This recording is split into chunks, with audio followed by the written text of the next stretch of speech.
Orada şey varsa bırakın bayrak.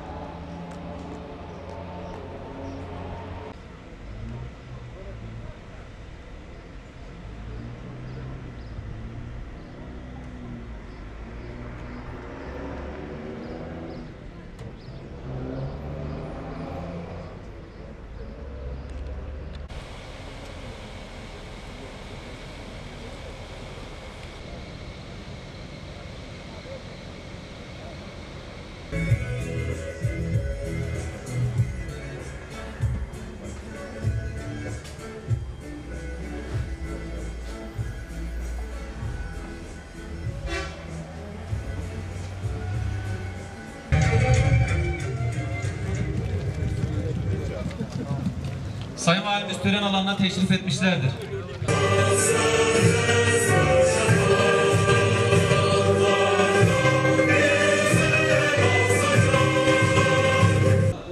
Üç adet sulama aracı, 2 adet damperli kamyonet, 1 adet kazıcı ve yükleyici, 2 adet cenaze nakil aracı. Belediyemizin bütün imkanlarını Van halkı için seferber olmaya çalışıyoruz.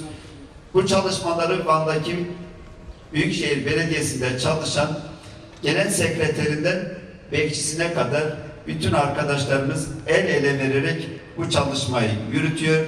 Bu çalışmalardan dolayı ben kendilerine teşekkür ediyorum. Araçlarımızın da başta ulaşım olmak üzere Van halkımıza hayırlı olmasını diliyorum. Allah araçlarımızı kazadan, beladan muhafaza eylesin.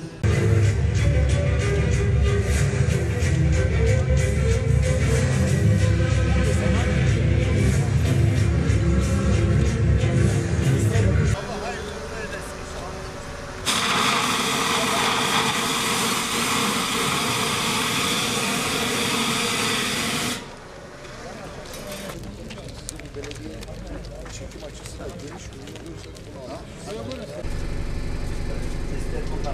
vitesler normal vites, şu anda normal değil, R geri vites sürüş. Bıraktığınızda istediğiniz pozisyonda kilitlerirsiniz efendim. Bizim için önemli olan şu.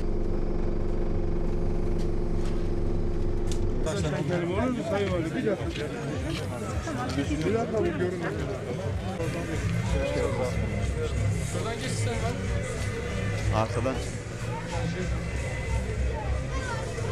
Başkanım basın. Tamam. Basın.